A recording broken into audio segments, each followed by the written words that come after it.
Sir, the other day the University Grants Commission submitted a report wherein they have mentioned that English should be the medium of instruction at least in colleges. Sir, it is my opinion that English should be retained in this country for years to come till we find that we could translate all the essential books on science and technology, etc., into Hindi, which should be able to help us in educating our boys, especially in the technical institutions, through Hindi as the medium. Here, sir, some of the members have pointed out with regard to the introduction of different types of education in the same state or in various parts of this country.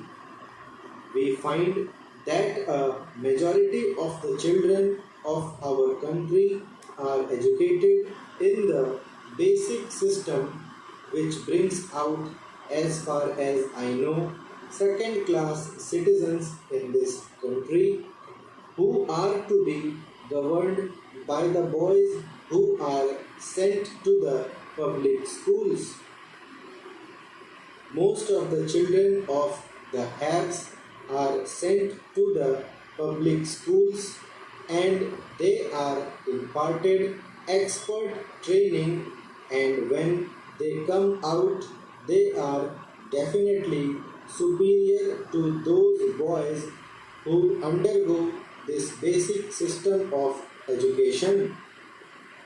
If this basic education is considered to be the best for the development of our country in the socialist way, we will have somehow or other to find some better means of imparting education whereby they will be able to compete with the students who are now undergoing training in the public schools. Unless we do it, we will be creating, as I previously mentioned, a second class of citizens in this country. I hope the authorities who are concerned with the planning of education in this country will review their schemes according to the suggestions that I have put forth now.